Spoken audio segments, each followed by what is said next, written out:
औज़ुबिल्लाहिमिनश्शैतानिर्रजीम बिस्मिल्लाहिर्रहमानिर्रहीम। सबसे पहले मैं तमाम स्टूडेंट को सलाम करता हूँ, अस्सलाम वालेकुम। तो हमने वेब डेवलपमेंट का कोर्स स्टार्ट किया हुआ था CSS, और उसमें हमारा लेक्चर नंबर 12 है। 11 लेक्चर मैं अपलोड कर चुका हूँ, और HTML का भी पूरा कोर्स जो उसकी एक प्लेलिस्ट मौजूद है जो कि मेरे चैनल की डिस्क्रिप्शन में मौजूद है, तो आप उधर से आप उसको विजिट कर सकते हैं। तो इस लेक्चर में मैं CSS के अंदर जो टेबल है, टेबल तो एक्चुअली HTML से क्रिएट करते हैं, लेकिन उसकी स्टाइलिंग हम CSS के थ्रू करते हैं। तो इस लेक्चर में हम अपने टेबल को किस तरह स्टाइल करेंगे, उसको खूबसूरत ब्यूटीफुल बनाएंगे थ्रू CSS। तो उसके कितने तरीके होते हैं, वो हम सारे तरीके यूज़ करेंगे। किस तरह हम अपने टेबल का साइज इंक्रीज कर सकते हैं, उसको अलाइन कर सकते हैं, और उसके अंदर हम उसको किस तरह करते हैं, तो वो आप आज इस लेक्चर में पढ़ेंगे। तो उसमें सबसे पहले मैं इसका VS कोड में हम इसका प्रैक्टिकल भी देखेंगे, और W3 स्कूल से इसकी थ्योरी और उसको भी हम कवर करेंगे। तो आइए हम स्टार्ट करते हैं। तो सबसे पहले मैं W3 स्कूल को ओपन कर देता हूँ। W3 स्कूल मैं इसलिए यूज़ करता हूँ क्योंकि ये एक नोटेड वेबसाइट है, और मैं इधर लिख देता हूँ W3 स्कूल। आप इस तरह भी लिख सकते हैं W3 स्कूल CSS, और इसके आगे अगर आप टेबल लिख देंगे तो डायरेक्टली वो टेबल पर ही चले जाएगा। तो जिस तरह आपको आसानी लगे, तो मैं ये ओपन करता हूँ। तो ये मेरे पास टेबल पर ही ओपन है। CSS के अंदर जो टेबल है, इसको हम इधर से थोड़ा सा पढ़ लेते हैं, और फिर इसका प्रैक्टिकल हम अपने VS कोड में इसको कवर करेंगे। तो the look of HTML can be greatly improved with CSS। जो HTML में हम एक टेबल को क्रिएट करते हैं, उसकी लुक को हम CSS के थ्रू बहुत इम्प्रूव कर सकते हैं। तो वो अब हम इसको प्रैक्टिकल करेंगे। तो इस तरह हम एक टेबल क्रिएट करेंगे, और उसको फिर CSS के, तो उसमें बॉर्डर भी हम देंगे, टेबल के अंदर जो बॉर्डर है वो हम देंगे। तो सबसे पहले हम अब इसका प्रैक्टिकल की तरफ मूव करते हैं। तो मैं आता हूँ अपने CSS के लेक्चर के, मैंने फोल्डर क्रिएट किया हुआ था, और उसको हम ओपन विद कोड करते हैं। तो अपने VS कोड में हम पहुंच जाएंगे। तो इधर मैं VS कोड में पहुंच गया हूँ, और इधर आकर मैं एक फाइल क्रिएट करूंगा। तो मैं इधर 14 लेक्चर तक मेरे हो चुके हैं, तो मैं इधर एक और फाइल क्रिएट कर लेता हूँ, और इधर मैं लिख देता हूँ लेक्चर 15.html। मैं HTML की फाइल क्रिएट कर लेता हूँ, और Shift+1 दबाऊंगा तो बेसिक कोड जनरेट हो जाएगा। ये एमिट बॉयलर प्लेट HTML की जो बॉयलर प्लेट है वो ओपन हो जाएगी, और इसमें डॉक्यूमेंट में मैं हमेशा लिख देता हूँ कि जो भी मैंने टॉपिक लिखना होता है, तो मैं CSS के अंदर टेबल को डिस्कस करना है इस लेक्चर में, तो मैं इधर उसकी टाइटल दे देता हूँ। और अब बॉडी में आकर मैं लिख देता हूँ H1, हेडिंग टैग ले लेता हूँ, और इधर लिख देता हूँ स्टूडेंट टेबल। आप कोई भी दे सकते हैं, मैं वैसे आपको समझाने के लिए स्टूडेंट टेबल एक मैं बना क्रिएट करता हूँ। और आप इसको कंट्रोल एस से सेव करते हैं। Shift+Alt+C से भी आप इसका कॉपी पास्ट कर सकते हैं, और आप डायरेक्टली भी इसका कर सकते हैं। तो मैं इधर आकर इधर कंट्रोल V करता हूँ, और ये इंटर करते हैं, तो मेरे पास कुछ इस तरह आ गया। अगर तो अब मुझे CSS इसके अंदर अप्लाई करना है, तो उसके लिए मैं तीन तरीके होते हैं, इंटरनल, एक्सटर्नल और इनलाइन CSS होते हैं। ये CSS की 3 टाइप होती है। तो मैं हमेशा इंटरनल CSS को प्रेफरेंस इसलिए देता हूँ क्योंकि हम एक ही पेज के अंदर सारा कंटेंट लिख लेते हैं। इसके अंदर मैं इंटरनल CSS को इसलिए प्रेफरेंस देता हूँ कि मतलब एक ही पेज के अंदर हम इसके अंदर HTML भी यूज़ कर लेंगे और CSS भी, तो इसलिए आपको समझने में आसानी हो जाएगी। तो इसलिए मैं एक ही पेज के अंदर CSS भी यूज़ कर लूँगा और HTML भी। तो इसलिए मैं इंटरनल CSS यूज़ करता हूँ, और इधर स्टाइल टैग को ओपन करता हूँ और उसको क्लोज करते हैं। तो स्टाइल टैग के अंदर सबसे पहले H1 को मैं टारगेट कर लेता हूँ। H1 को टारगेट किया, और इसको मैं टेक्स्ट अलाइन सेंटर कर देता हूँ। तो टेक्स्ट अलाइन सेंटर करते हैं, तो ये मेरे पास पहले चेक कर लेते हैं कि CSS हमारी वर्क कर रही है या नहीं। तो ये देखो स्टूडेंट टेबल, मतलब ये कर रही है वर्क हमारी। तो इसके अंदर मैं अब एक टेबल क्रिएट करना है, तो उसके लिए मैं सबसे पहले एक टेबल टेबल का इधर आकर मैं इसको टेबल लिखता हूँ, टेबल को ओपन करता हूँ, टेबल टैग को, और इस टेबल के अंदर सबसे पहले टेबल के अंदर एक टेबल हम क्रिएट करते हैं और उसके अंदर एक पहली रो होती है, कॉलम होते हैं, तो मैं टेबल रो एक क्रिएट करता हूँ। और टेबल रो के अंदर मैं सबसे पहली हेडिंग होती है हमारी, तो उसके लिए मैं टेबल हेडिंग लिखता हूँ। और इसके अंदर टेबल हेडिंग में सबसे पहले मैं एक नेम लिख लेता हूँ कि स्टूडेंट का जो नेम होता है। उसके बाद दूसरा टेबल हेडिंग लेता हूँ, उसके बाद उसकी एज लिख लेते हैं। और एक और टेबल हेडिंग ले लेते हैं और उस टेबल हेडिंग में मैं लिख देता हूँ उसके मार्क्स जो उसने नंबर लिए हैं। तो अब कंट्रोल एस से सेव करके आपको मैं इसका भी दिखा देता हूँ।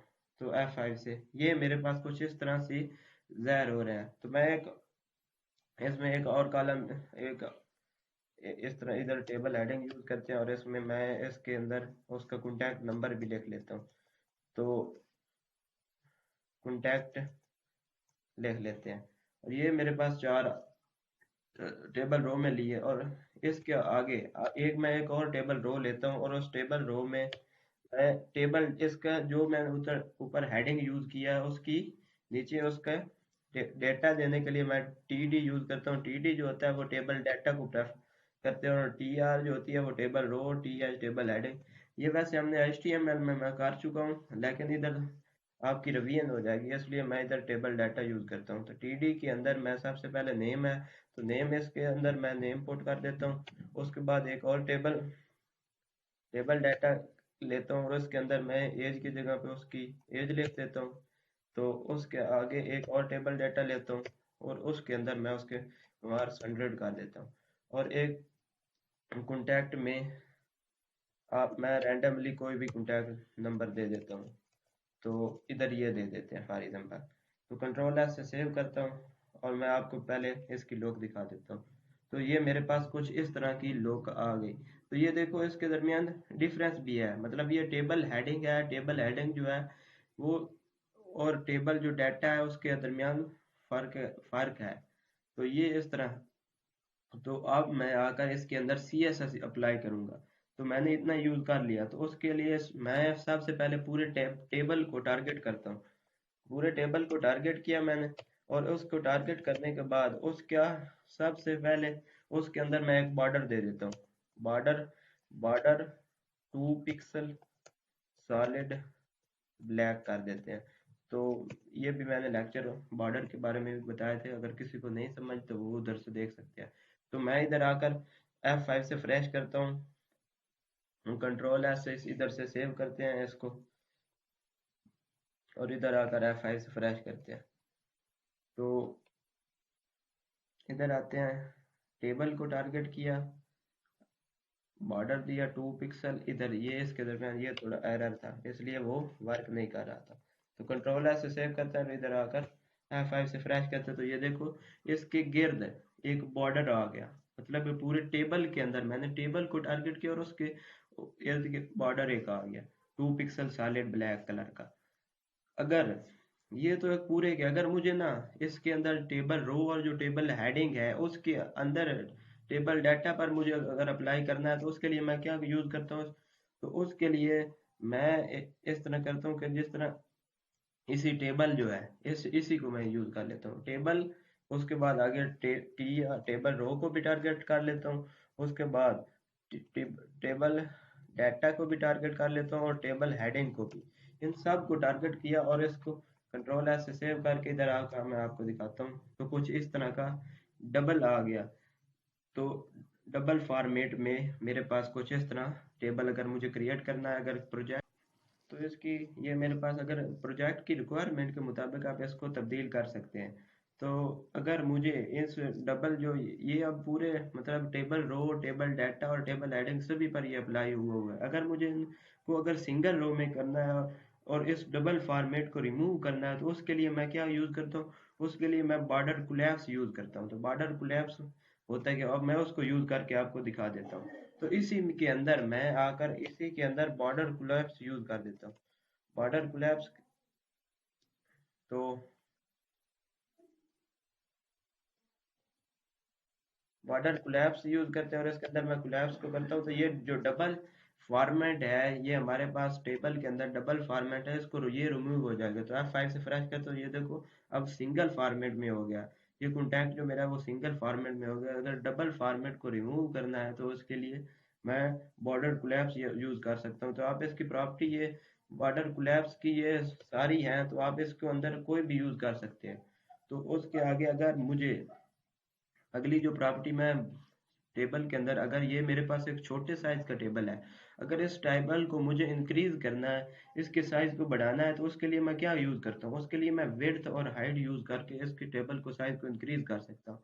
तो उसके लिए ना सबसे पहले मैं इधर इधर ही विड्थ और हाइट को उसको दे सकता हूँ। तो उसके लिए मैं इधर विड्थ लिखता हूँ, विड्थ दे देता हूँ 50%। अगर मैं 50% दे दूंगा तो ये मेरा मतलब स्क्रीन का जो साइज है वो 50% ले लेगा। तो विड्थ और हाइट के बारे में भी मैंने लेक्चर दिया, अगर किसी ने नहीं देखा तो उधर से विजिट कर सकता है। तो मैं F5 से फ्रेश करता हूँ, तो ये देखो इसने पूरे स्क्रीन का जो 50% हिस्सा है वो घेर लिया, उसके ऊपर ये अप्लाई हो गया। तो ये इस तरह अगर अब मैं अब इसकी हाइट भी इंक्रीज करना चाहता हूँ, तो उसके लिए मैं इधर हाइट लिखता हूँ। तो हाइट मैं 20 पिक्सल कर देता हूँ, 20% करते हैं और कंट्रोल एस से सेव करते हैं। अब मेरी हाइट भी इसकी इंक्रीज हो जाएगी। F5 से फ्रेश करते हैं, तो इस पर कोई फर्क नहीं पड़ा क्योंकि ये अभी थोड़ी हाइट है इसकी, थोड़ा इंक्रीज कर देते हैं, 40% कर देते हैं हाइट को।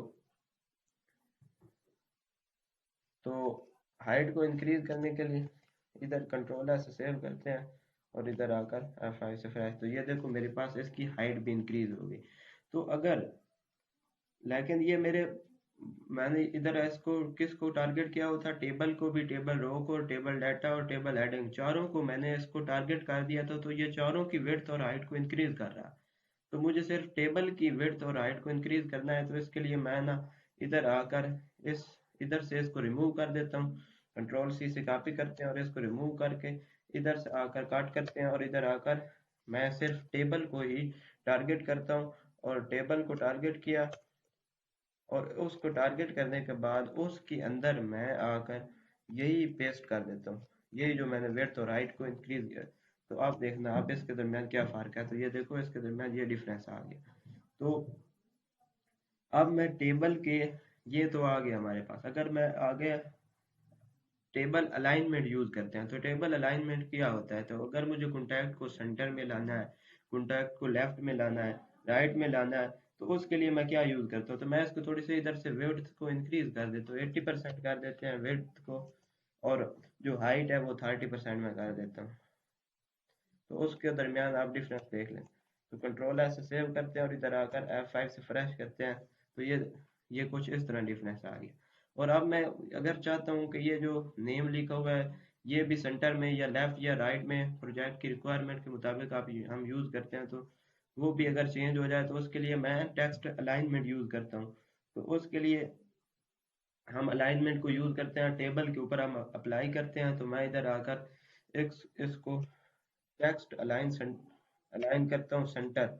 मतलब ये जो मेरा कॉन्टैक्ट है, मेरा टेक्स्ट है, वो मेरा सेंटर में आ जाए। तो मैं इधर से F5 से, तो ये देखो मेरे पास अब ये कॉन्टैक्ट सेंटर में आ गया। तो इसके लिए, और ये जो हमारे पास पहले विड्थ आ रही थी जो बराबर नहीं थी, मतलब पहले में ज्यादा थी, और वो विड्थ को भी इसने एडजस्ट कर लिया। अगर मुझे टेक्स्ट को लेफ्ट या राइट के लिए भी यूज करना है, तो मैं इधर से ही इस इसी को सेंटर की जगह में लेफ्ट यूज करूंगा, तो टेक्स्ट जो है मेरा लेफ्ट की तरफ चला जाएगा। तो मैं इधर आकर F5 से फ्रेश करता हूँ, और बाय डिफॉल्ट भी हमारा जो होता है वो लेफ्ट साइड पर ही होता है। तो अगर मुझे राइट में चाहिए तो मैं इसको राइट में कर दूंगा, तो ये राइट की साइड पर चला जाएगा। तो F5 से फ्रेश, ये देखो अब राइट पर आ गया। तो मैं इसको, मेरी अलाइनमेंट है ये, मैं लेफ्ट राइट और सेंटर में है। अगर मुझे इसको टॉप बॉटम या मिडल में इसको ले आना है, तो उसके लिए भी तो कोई तरीका होता है। तो वो हम तरीका अप्लाई करते हैं, मेथड अप्लाई करते हैं। तो उसके लिए मैं इधर आकर इसको, इसके नीचे आते हैं और इधर मैं लिख देता हूँ वर्टिकल। वो होती है हमारी वर्टिकल लाइन, मतलब ये जो पहली थी वो एक्स एक्सेस पर होती है, एक्स एक्सेस, और ये वाई एक्सेस है। वर्टिकल हॉरिजेंटल और वर्टिकल होता है। तो वो हॉरिजेंटल मतलब एक्स एक्सेस की साइड पर होता है, और वर्टिकल वो वाई एक्सेस मतलब नीचे साइड। तो अब उसके लिए हम वर्टिकल अलाइन यूज करते हैं। और वर्टिकल अलाइन में इसने ये देखो VS कोड ने सारी सजेशन दे दी कि आपको बॉटम में चाहिए, मिडल में चाहिए। तो मैं सबसे पहले इसको बॉटम में अप्लाई करके दिखाता हूँ। तो उसके लिए हम यूज करते हैं F5 फ्रेश करते हैं, तो ये चूंकि पहले ही बॉटम में है तो इसके लिए इस पर कोई असर नहीं हुआ। तो ये वर्टिकल अलाइन आप बॉटम में, टॉप में या मिडल में आप इस तरह यूज कर सकते हैं। तो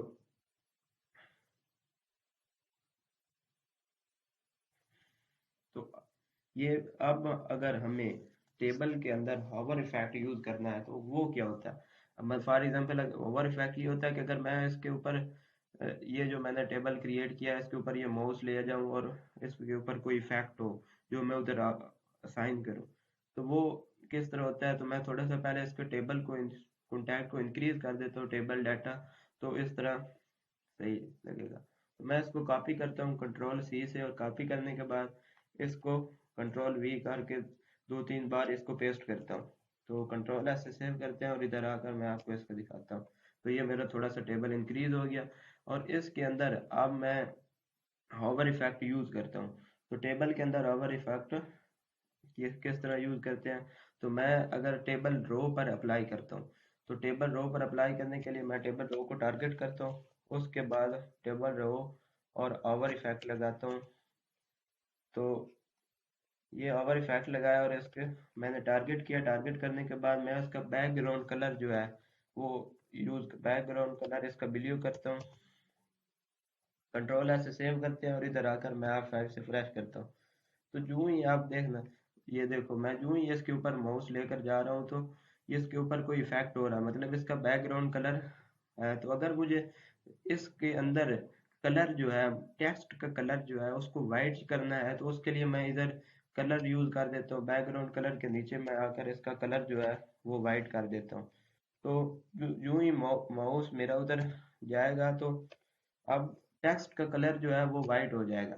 तो अब F5 से फ्रेश करते हैं, तो ये देखो अब इसके अंदर मतलब टेक्स्ट का जो कलर है वो भी वाइट हो गया।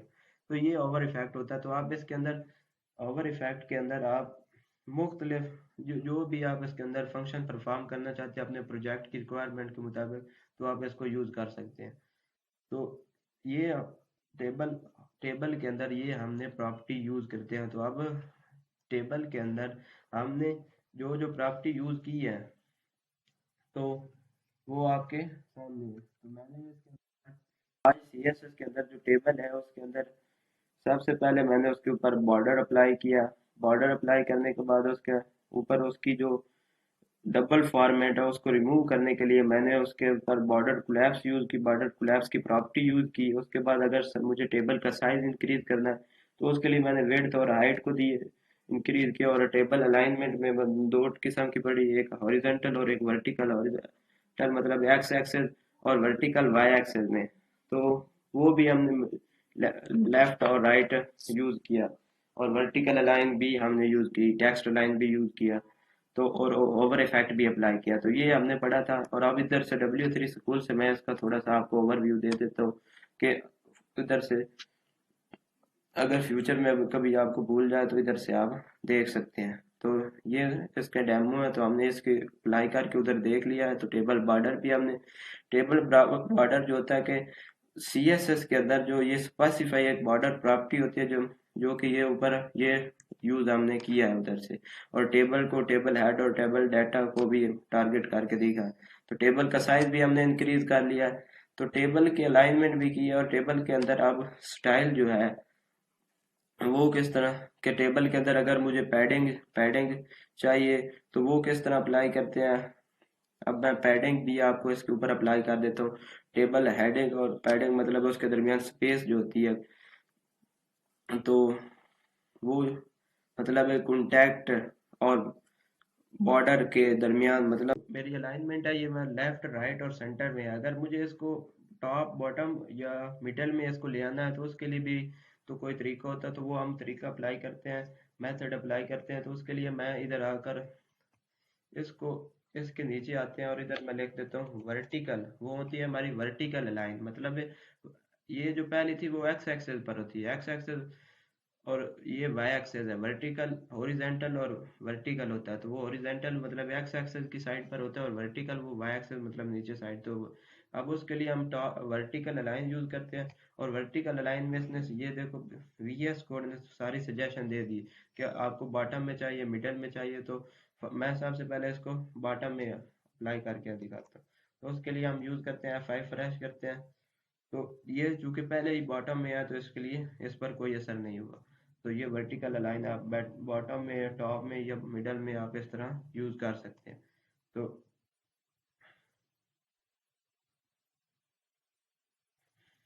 तो ये अब अगर हमें टेबल के अंदर हॉवर इफेक्ट यूज करना है तो वो क्या होता है। अब फॉर एग्जांपल हॉवर इफेक्ट ये होता है कि अगर मैं इसके ऊपर ये जो मैंने टेबल क्रिएट किया है इसके ऊपर ये माउस ले जाऊं और इसके ऊपर कोई इफेक्ट हो जो मैं उधर असाइन करूं, तो वो किस तरह होता है। तो मैं थोड़ा सा पहले इसके टेबल को कॉन्टैक्ट को इंक्रीज कर देता हूँ, टेबल डाटा, तो इस तरह सही लगेगा। तो मैं इसको कॉपी करता हूँ कंट्रोल सी से, और कॉपी करने के बाद इसको कंट्रोल वी करके 2-3 बार इसको पेस्ट करता हूँ। तो कंट्रोल एस से सेव करते हैं और इधर आकर मैं आपको इसको दिखाता हूँ। तो ये मेरा थोड़ा सा टेबल इंक्रीज हो गया। और इसके अंदर अब मैं हॉवर इफेक्ट यूज करता हूँ। तो टेबल के अंदर हॉवर इफेक्ट किस तरह यूज करते हैं। तो मैं अगर टेबल रो पर अप्लाई करता हूँ, तो टेबल रो पर अप्लाई करने के लिए मैं टेबल रो को टारगेट करता हूँ, उसके बाद टेबल रो और ओवर इफेक्ट लगाता हूँ। तो ये ओवर इफेक्ट लगाया और इसके मैंने टारगेट किया। टारगेट करने के बाद मैं उसका बैकग्राउंड कलर जो है वो यूज बैकग्राउंड कलर इसका ब्लू करता हूँ। कंट्रोल एस से सेव करते हैं और इधर आकर मैं F5 से फ्रेश करता हूँ। तो यूं ही आप देखना, ये देखो मैं यूं ही इसके ऊपर माउस लेकर जा रहा हूँ तो इसके ऊपर कोई इफेक्ट हो रहा है, मतलब इसका बैकग्राउंड कलर है। तो अगर मुझे इसके अंदर कलर जो है, टेक्स्ट का कलर जो है उसको वाइट करना है, तो उसके लिए मैं इधर कलर यूज कर देता हूँ। बैकग्राउंड कलर के नीचे मैं आकर इसका कलर जो है वो वाइट कर देता हूँ। तो यूं ही माउस मेरा उधर जाएगा तो अब टेक्स्ट का कलर जो है वो वाइट हो जाएगा। तो अब F5 से फ्रेश करते हैं। तो ये देखो अब इसके अंदर मतलब टेक्स्ट का जो कलर है वो भी वाइट हो गया। तो ये ओवर इफेक्ट होता है। तो आप इसके अंदर ओवर इफेक्ट के अंदर आप मुख्तलिफ जो भी आप इसके अंदर फंक्शन परफॉर्म करना चाहते हैं अपने प्रोजेक्ट की रिक्वायरमेंट के मुताबिक, तो आप इसको यूज़ कर सकते हैं। तो ये टेबल टेबल के अंदर ये हमने प्रॉपर्टी यूज़ करते हैं। तो अब टेबल के अंदर हमने जो जो प्रॉपर्टी यूज़ की है तो वो आपके सामने है। तो मैंने इसके अंदर आज CSS के अंदर जो टेबल है उसके अंदर सबसे पहले मैंने उसके ऊपर बॉर्डर अप्लाई किया। बॉर्डर अप्लाई करने के बाद उसके ऊपर उसकी जो डबल फॉर्मेट है उसको रिमूव करने के लिए मैंने उसके ऊपर बॉर्डर कोलैप्स यूज की, बॉर्डर कोलैप्स की प्रॉपर्टी यूज की। उसके बाद अगर मुझे टेबल का साइज इंक्रीज करना है तो उसके लिए मैंने विड्थ और हाइट को दिए इंक्रीज किया। और टेबल अलाइनमेंट में दो किस्म की पड़ी, एक हॉरिजेंटल और एक वर्टिकल। हॉरिजेंटल मतलब एक्स एक्सेस और वर्टिकल वाई एक्सेस में। तो वो भी हमने लेफ्ट और राइट यूज किया। और वर्टिकल अलाइन भी हमने यूज की, टेक्स्ट अलाइन भी यूज किया। तो और ओवर इफेक्ट भी अप्लाई किया। तो ये हमने पढ़ा था। और अब इधर से W3 स्कूल से मैं इसका थोड़ा सा आपको ओवरव्यू दे देता हूँ कि इधर से अगर फ्यूचर में कभी आपको भूल जाए तो इधर से आप देख सकते हैं। तो ये इसका डेमो है, तो हमने इसके अप्लाई करके उधर देख लिया है। तो टेबल बॉर्डर भी हमने, टेबल बॉर्डर जो होता है कि CSS के अंदर जो ये स्पेसिफाई एक बॉर्डर प्रॉपर्टी होती है जो जो कि ये ऊपर ये यूज हमने किया है उधर से। और टेबल को, टेबल हेड और टेबल डाटा को भी टारगेट करके देखा है। तो टेबल का साइज भी हमने इंक्रीज कर लिया है। तो टेबल के अलाइनमेंट भी की है। और टेबल के अंदर अब स्टाइल जो है वो किस तरह के, टेबल के अंदर अगर मुझे पैडिंग पैडिंग चाहिए तो वो किस तरह अप्लाई करते हैं। अब मैं पैडिंग भी आपको इसके ऊपर अप्लाई कर देता हूँ। टेबल हेडिंग और पैडिंग मतलब उसके दरमियान स्पेस जो होती है, तो वो मतलब एक कॉन्टैक्ट और बॉर्डर के दरमियान, मतलब पैडिंग ये होती है कि मतलब एक हमारे एलिमेंट और बॉर्डर के दरमियान जो स्पेस क्रिएट होती है उसको हम पैडिंग देते हैं। और इसका भी लेक्चर मैंने दिया हुआ है, तो आप उधर से विजिट कर सकते हैं। तो मैं अब इसके अंदर टेबल हेडिंग और टेबल डाटा को भी इधर से भी आपको प्रैक्टिकल दिखाता हूँ। तो उसके लिए मैं इधर आकर टेबल हेडिंग TH और टेबल डाटा जो है उसको मैं टारगेट करता हूँ और उसको पैडिंग में दे देता हूँ। तो पैडिंग में दे देता हूँ इसको 12 पिक्सल 4 साइड पर। तो इधर से आकर हम आते हैं अपने प्रोजेक्ट में और F5 से फ्रेश करते हैं। तो ये देखो मतलब इसने ये बॉर्डर, ये हमारे पास जो इधर ये नेम लिखा हुआ है, ये एलिमेंट होता है, और ये ऊपर जो होती है ये हमारी पैडिंग होती है। एलिमेंट और ये बॉर्डर, एलिमेंट और बॉर्डर के दरमियान अगर हमें स्पेस क्रिएट करनी है तो उसको हम पैडिंग कहते हैं, और वो पैडिंग हम अपनी दे सकते हैं, टॉप बॉटम से भी दे सकते हैं, और मुख्तलिफ तरीके हैं, तो आपको पैडिंग तो आती होगी। और इसके बाद मार्जिन, हाँ मार्जिन जो होती है वो होती है बॉर्डर के ऊपर साइड से, अगर हमें स्पेस क्रिएट करनी है तो उसके लिए हम मार्जिन यूज करते हैं। तो अगर आपको मार्जिन क्रिएट भी देनी पड़े तो उसके लिए आप इधर से मार्जिन दे दें 12 पिक्सल। तो आप अपने प्रोजेक्ट के लिहाज से इसको प्रेफरेंस दे सकते हैं। तो आप ये इसके ऊपर स्पेस क्रिएट कर लीजिए, मतलब ये स्टूडेंट टेबल और बॉर्डर के दरमियान इसको वो स्पेस क्रिएट कर, तो मार्जिन भी आप इधर से देख सकते हैं। तो ये भी हमने देख लिया। अब W3 स्कूल से आते हैं और इधर से आगे टेबल स्टाइल में उसने क्या हॉरिजेंटल डिवाइडर उसने यूज किया है। तो horizontal add border bottom property to table head and table, ये भी बॉर्डर बॉटम, तो इसको डेमो इधर से हम देख लेते हैं। तो at the border bottom property to horizontal divider, मतलब हॉरिजेंटल एक्स एक्सेस में अगर उसको डिवाइड करना है डिवाइडर, तो उसके लिए आप ये यूज कर सकते हैं। तो मैंने बॉर्डर कोलैप्स और ये सब हम पहले देख चुके हैं। तो हम आगे मूव करते हैं। बैकग्राउंड कलर भी हमने ओवर इफेक्ट भी यूज कर लिया है। तो ये हमारा आज का लेक्चर था, जो हमने टेबल, तो टेबल रिस्पॉन्सिव होता है। रिस्पॉन्सिव ये होता है कि फॉर एग्जांपल अगर हम एक प्रोजेक्ट बना रहे हैं, तो उस प्रोजेक्ट को अगर हम अपने लैपटॉप की स्क्रीन पर देखना चाहें तो उधर भी वो रिस्पॉन्सिव हो, मतलब है खुद को वो एडजस्ट कर ले। और अगर उसको हम मोबाइल फ़ोन या किसी और पे देखना चाहें तो उधर भी वो खुद को एडजस्ट कर ले। तो ये हमारी रिस्पॉन्सिवनेस होती है। तो टेबल भी इसी तरह होता है, तो उसके लिए रिस्पॉन्सिव, तो वहाँ पे ये डेव के अंदर या एक डेव ले लें, और उस डेव के अंदर आप इसको कॉन्टैक्ट को पूरे को रख लें, और उसके ऊपर ये ओवरफ्लो एक्स ऑटो यूज़ कर लें, तो ये हमारा इस तरह टेबल जो है वो रिस्पॉन्सिव हो जाएगा। तो ये आज का हमारा लेक्चर था। तो अब इसको आप रिस्पॉन्सिवनेस को अप्लाई कर लें। अभी हम सी एस टेबल को रिस्पॉन्सिवनेस अभी नहीं देख रहे हैं, क्योंकि जब हम HTML और CSS को पूरे लेक्चर तमाम कवर कर लेंगे तो उसके बाद हम रिस्पॉन्सिवनेस देखेंगे, कि फिर हमें सारे कंसेप्ट क्लियर हो जाएंगे।